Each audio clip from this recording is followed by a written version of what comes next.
Anniversary na dapat alam mo. Ready na ba kayo for the big switch? Nako, Kuya Kim!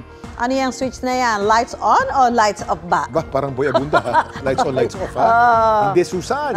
Nai-imagine nyo ba kung ako ang naging Susan for a day at si Susan naman ang magiging Kuya Kim? Nako ba, pwede nyo yung nahulaan yan. Pwede naman yan, di ba? Ang dami mong alam, Susan.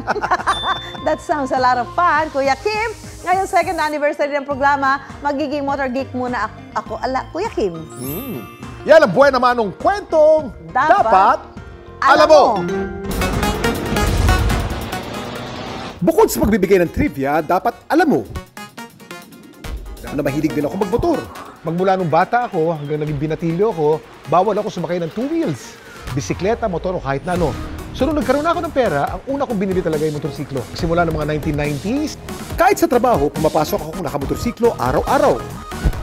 At ngayong second anniversary na dapat alam mo, gusto ko ibahagi ang aking hilig at kaalaman sa pagmamotor sa aking partner na si Susan. Matagal ko nang gustong mapunta sa motor yan si Susan. Pero na-excite ako dahil ako gusto ko rin namang matutong magmotor para kung marunong ka mag-drive ng kotse. Bakit naman hindi pwede mong matutunan ang pag-drive ng motor? Tara, samahan niyo kami. Nagpunta kami sa driving school para maging ligtas ang aming Motorcycle 101. Handa na, pero hindi ako magpapatakbo. Para matuto ka magmotor, Susan, hindi dito sa motor na to. May mas magandang motor. Ay, eto Ito, na! Susan. Di ba? Bagay na bagay sa'yo. Mas simple itong motor na to kasi kailangan mo lang dito i-control mo yung throttle, dahan-dahan lamang. Itong throttle, dito yung Itong silinyador o gasolina. So dapat ang control niyan dahan-dahan lamang. Siyempre, bago tayo magsimula, safety first. Na robot. Pinakaganito. Oh, Pero di ba yung all the gear, all the time. Dalawa nga, komportable na.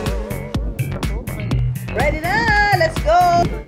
Sasamahan tayo ni Vero, ang operations head ng driving school at instructor para umalalay sa ating agenda.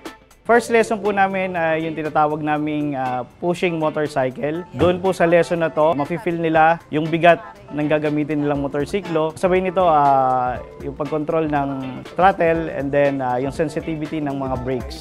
Mahalaga ito para magamay natin ang gagamiting motor at matansya ang bigat nito.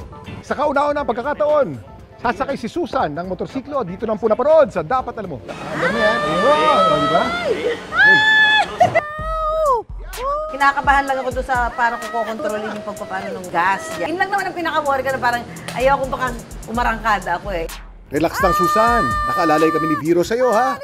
Matakbo-takbo ng ganyan, parang, okay, ang sarap talaga, na-excite talaga ako nung napapatakbo ko. Nung umaandar na ako talaga, ay nakakatuwa. Wow, napatakbo ko na yung motorsiklo. Ayaw, marunong na ako, Kuya Kim.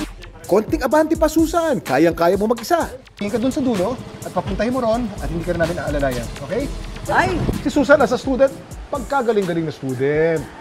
Lahat talaga pinakikinggan at lahat talaga na-apply naman niya doon sa motorsiklo. Yan. Kuya Kim.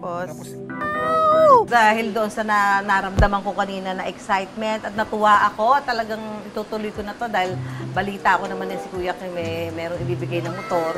Ay di, tuloy-tuloy. Sa mga driving school, inaabot ng 4 na session na may tig 2 oras ang pagmamotorsiklo. Kapag nakita naman na po namin na safe, nakakapagbalanse na po yung mga estudyante natin, relax na po sila, nag-a-advise din po kami na pwede na po silang mag-practice doon po sa kanilang gagamiting motorcycle. Pag marunong ka na ng motor na 400cc pataas, Susan, dadaling kita sa Baguio. Pupunta tayo sa Baguio, magkakapit tayo doon, tapos uuwi na tayo. Baguio tayo balikan. Looking forward ako sa road trip na yan. Meron na naman akong i-check sa aking bucket list. Thank you, Sir Vero at Kuya Kim. Ayan na. Nakakapagmotor ka na, Susan, ha? Kamusta naman yung motorcycle experience mo? Ay, nako, masaya, Kuya.